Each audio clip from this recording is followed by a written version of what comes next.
এই মাত্র বিশেষ খবর, এ রাজ্যে কি পুজো করা যাবে না? পুলিশের বিরুদ্ধে অভিযোগ তুলে সরব সজল ঘোষ। এই মাত্র ব্রেকিং নিউজ, এ রাজ্যে কি পুজো করা যাবে না? পুলিশের বিরুদ্ধে অভিযোগ তুলে সরব হলেন সজল ঘোষ। অপারেশন সিঁদুর থিম একটি লাইট অ্যান্ড শো দেখানো হচ্ছে এই মণ্ডপে, সেটা নিয়েই পুলিশের বাধার অভিযোগ। শুক্রবারই পুজোর উদ্বোধন করছেন দেশের স্বরাষ্ট্রমন্ত্রী অমিত শাহ।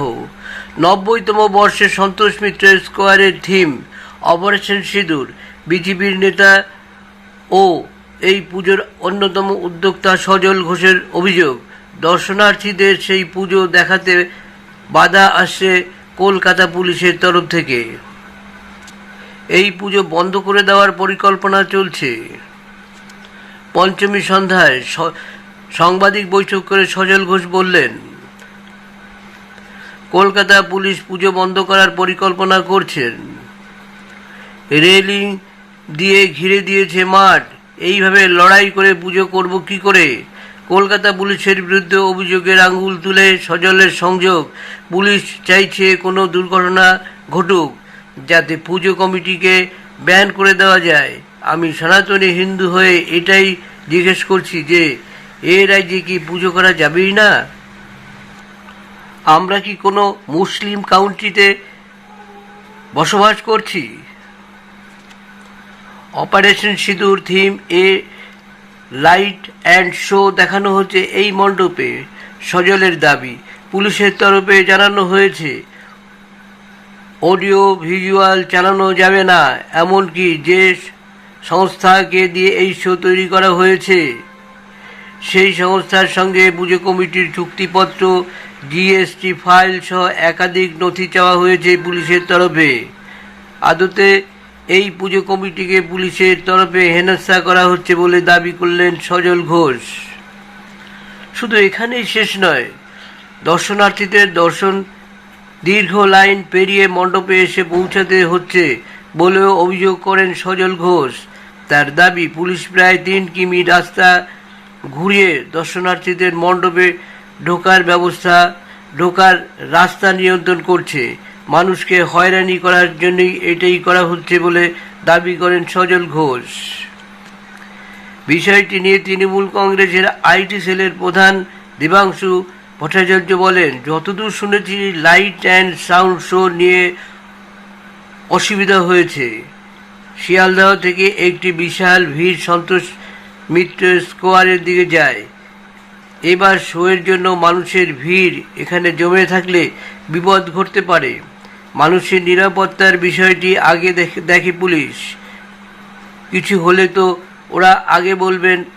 মহাকুম্ভের সময় উত্তরপ্রদেশের দুর্ঘটনা ঘটেছিল, এখানেও সেরকম ঘটনা ঘটল, প্রশাসনের দিকেই তো আঙুল তুলবে তখন। তাই আগে ভাগেই তারা এই ব্যবস্থা নিয়েছে। সজল ঘোষ বলছেন, আমরা হিন্দু বলেই আমাদের উপরে এইরকম পীড়ন করা হচ্ছে। আসলে কি, রাজনীতিবিদদের মিথ্যাচার সব পক্ষই বলে। একটা কথা বলা যেতে পারে, লাইনটা একটু ঘুরিয়ে দিলে কিন্তু ধীরে ধীরে লোক ঢুকতে পারবে, আর সোজাসুজি করে দিলে হয়তো এত হুড়াহুড়ি করবে যে সেক্ষেত্রে হয়তো কোনো বিপদ ঘটতে পারে। এটাও একটা পয়েন্ট। আবার চারপাশে যদি পুলিশ ঘিরে থাকে, লাইনকে কন্ট্রোল করে পুলিশ, তাতে কিন্তু কিছু হওয়ার কথা না। এইভাবে লাইন যদি ঘুরিয়ে দেওয়া হয় তাতে 1 ঘন্টার পুজো 3 ঘন্টা লাগবে দেখতে। তাই সব দিকেই বিবেচনা করা উচিত। সজল ঘোষকেও বিবেচনা করা উচিত, সেক্ষেত্রে পুলিশকেও বিবেচনা করা উচিত। মানে মানুষের সেন্টিমেন্টে আঘাত দিলে সেটা কিন্তু প্রশাসনের পক্ষেও খুব একটা ভালো দেখাবে না। আপনারা যদি অন্য রাজ্যে যান, আপনাদের উপরে এইরকম যদি নানা রকম বাধা সৃষ্টি করা হয় প্রশাসনকে, যারা এখন প্রশাসনে আছেন তাদের বলছি, তাহলে তো তখন আপনারা ওখানে চেঁচাবেন, নানা রকমের কথা বলবেন, কিন্তু এই ভিডিওগুলো তো সেখানেও চলে যাচ্ছে। আপনাদের মুখ কি থাকবে? মুখ্যমন্ত্রীকে বলতে শুনেছি, আমি বাংলার মুখ্যমন্ত্রী আসামে গিয়ে বলছে, বিভিন্ন রাজ্যে গিয়ে বলছে, আমি কেন আসতে পারবো না এখানে? তাহলে অমিত শাহ বা অন্যান্য যারা সেন্ট্রালে যারা রয়েছে তারা যখন আসে তখন কেন বলা হয় পরিযায়ী, এরা আসবে পাখির মতো যাবে উড়ে?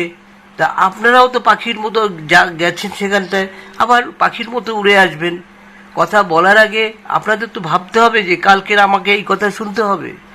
তাই রাজনীতিবিদদের বলবো, সকল রাজনীতিবিদদেরই বলবো, মিথ্যাচার কম বলুন, তাতে আমাদের জনগণের সুবিধা হবে, আপনাদের আমরা অনেক দিন মনে রাখতে পারবো। তা বন্ধুরা, অবশ্যই আপনারা কমেন্ট করবেন, জানাবেন কি পরিস্থিতি, বাংলার পরিস্থিতি কতটা খারাপ জায়গায় চলে গেছে। সবাই যতটা পারে মিথ্যা কথা বলছে, এটাই আমার মনে হয়। তাই বন্ধুরা, এই ক্ষেত্রে আপনাদের প্রতিক্রিয়া অবশ্যই জানাবেন। আর শেষের দিকে একটা অনুরোধ করব, সাবস্ক্রাইব করে পাশে থাকা বেল আইকনটি বাজিয়ে দেবেন, সেই সঙ্গে লাইক শেয়ার করবেন। আমাদের কষ্ট অনেকটাই কমবে।